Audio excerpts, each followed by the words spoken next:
Welcome to the WTF Files. The ultimate aim of all science, to penetrate the unknown. The greatest mystery is right here, right under our feet. These are the stories that will make you say, WTF. We all know the story of Noah and the flood. But according to some researchers, there could be as many as 200 different deluge stories from ancient cultures throughout the world. So this begs the obvious question. In terms of science, what single causality could yield such a global diversity of deluge stories? For that we look back to 1940, when a Chilean astronomer, by the name of Carlos Ferrada, first postulated an explanation that accounts for all of these flood stories. An explanation based on two objects. One he calls the Black Star, and the other, an object he called Hercules. Or what we know today, as Planet X. Or Nibiru. According to Ferrada, Hercules is a large comet planet, charged with cosmic energy, in an elliptical orbit between the two suns of our own solar system. Our sun, and its smaller dark twin, Nemesis. A man of great intellect and insight, Ferrada tells us that this object does not follow established electoral laws, which in turn explains its bizarre behaviors. He also predicts that during this next coming flyby, this massive object will come within 14 million kilometers of Earth. And that it will be seen with the naked eye. Visible from every point on the globe. Yes, we will all see it, and we will photograph it, but when will we all come to believe it with our own eyes? That might be quite another question. Hopefully, it will be in time for us to find safety from the coming cataclysm. The horrific event, that is predicted by Edgar Cayce, a great American psychic, known as the Sleeping Prophet. He prophesied a coming pole shift, which would bring the end of humanity. What would the celestial mechanics of such an event look like? It would probably look like the one that haunted Ferrada, in this 1999 interview, late in his life. There are so many things which are unfortunate. Mankind is not ready. Change comes. The destruction comes. And above all,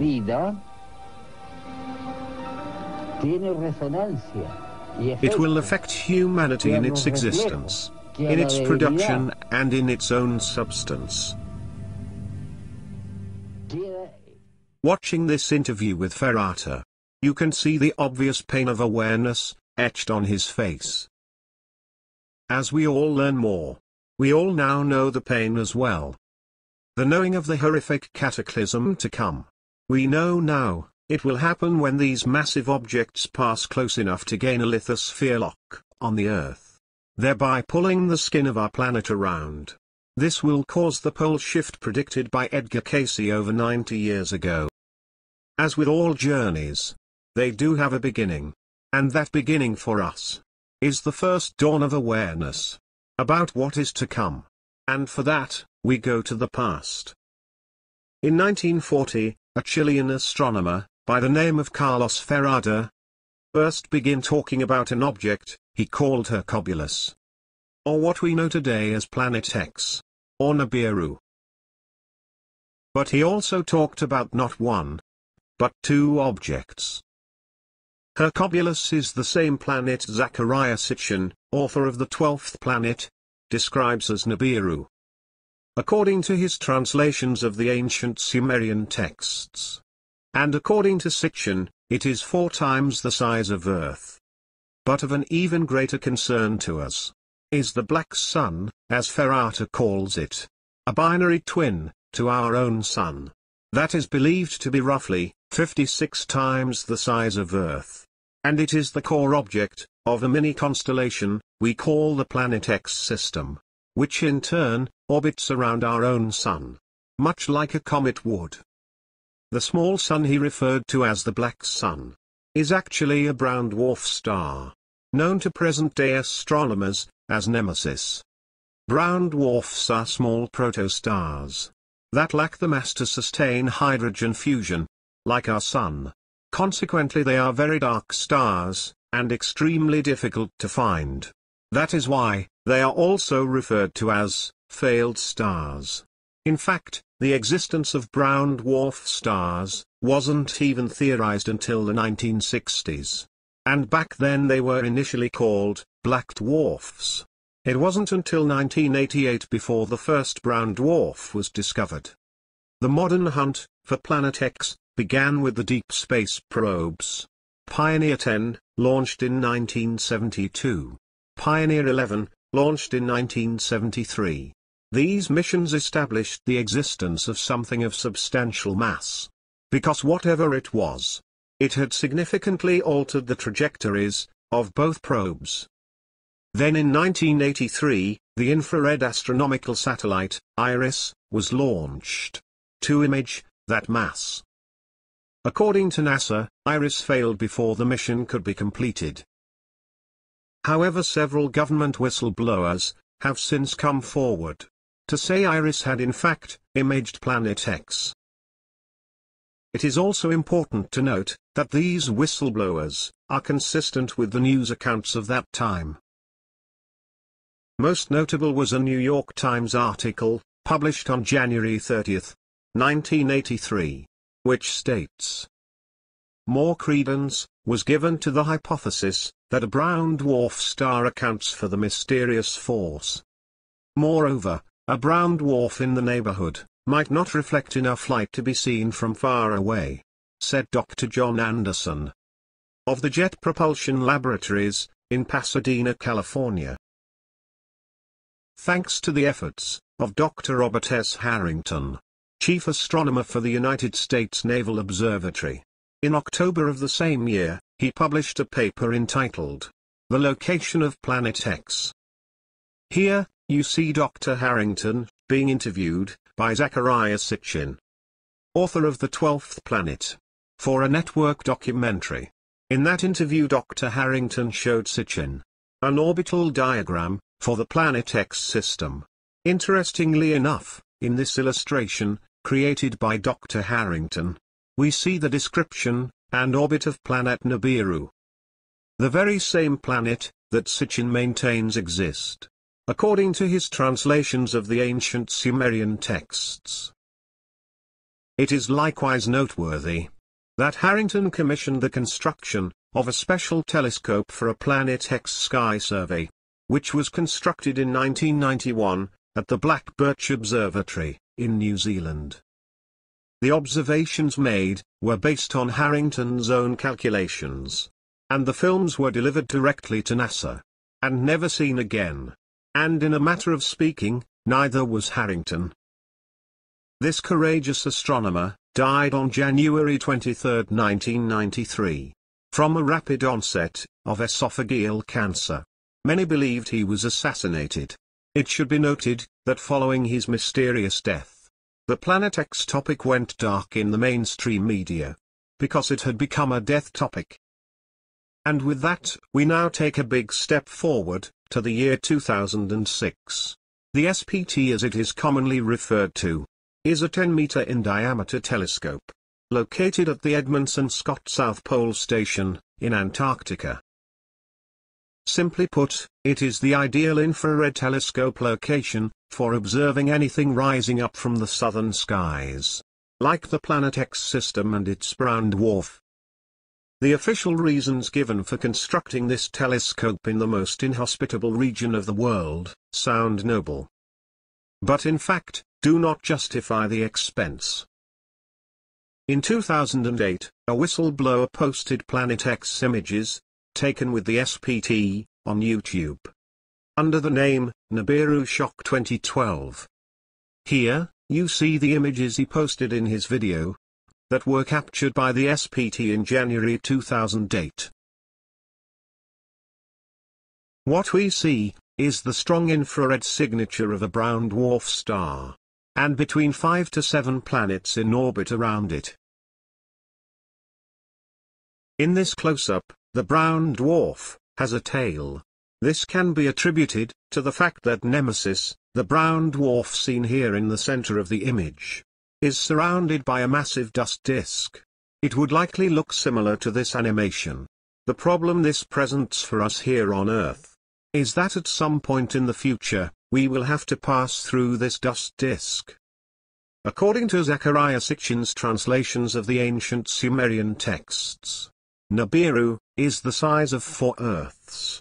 And according to Carlos Ferrada, the Nemesis brown dwarf, he calls the black star, is the size of 55.5 Earths.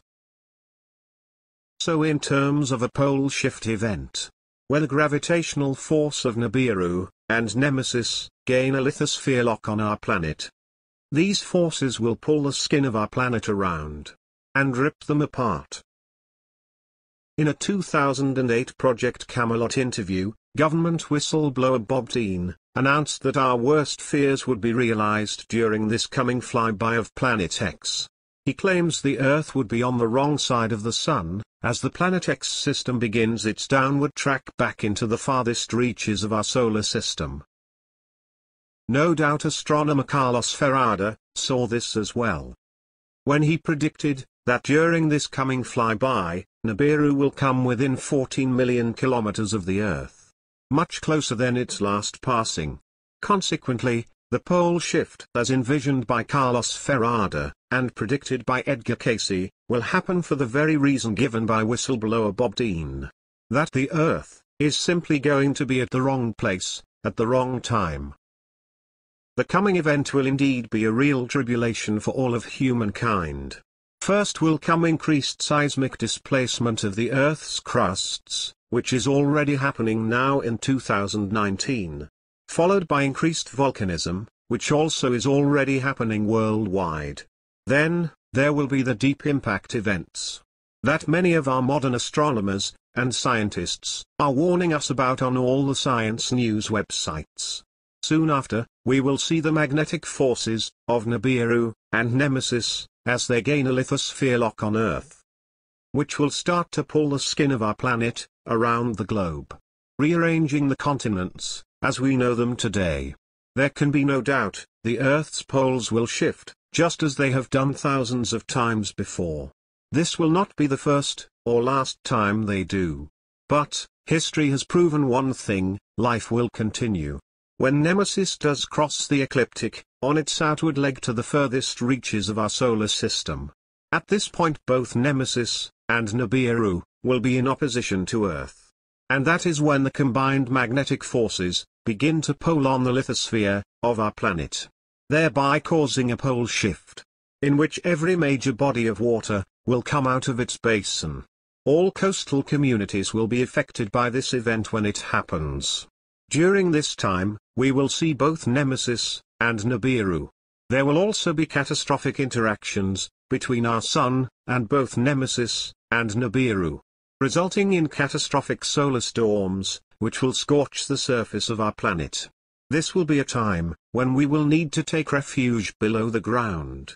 Likewise, there will be terrible impact events all over the world during the flyby, leaving lasting scars on the land and turning our summers into long winters. But the worst yet will be the earthquakes and tsunamis created by the solar onslaught and the ensuing volcanism. We warn those living along the coastlines, death will befall them with brutal walls of water, crashing like hydraulic sandpaper, grinding them apart.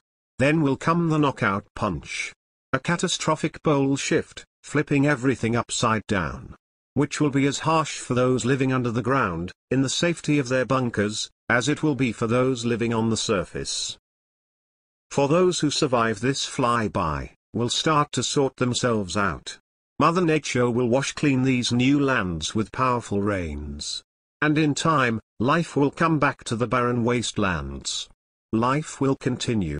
Then in the fullness of time, our planet will once again become a virgin paradise, lush and green. And humanity will once again hear the laughter of children at play. And who will be the ones to survive this event, and to make it to the other side? To see those beautiful blue skies once again? I believe it will be those who have chosen to walk humbly with God. Because the meek truly will inherit the earth. We ask you all this question: Are you prepared for the return of the Planet X system? Will you be ready when the sky truly does begin to fall? Or will you hesitate, until there is no more time to wait? We are already seeing the effects of the poles shifting, with the solar freeze happening across America. When will you decide, it's time to be prepared? Let us know what you think, we always want to know what you have to say. Like this video. And subscribe to our channel today, for even more stories that will make you say WTF. God bless you all. These are the WTF files. Subscribe today, and be sure to like us on Facebook, and follow us on Twitter. Thank you for watching the WTF files.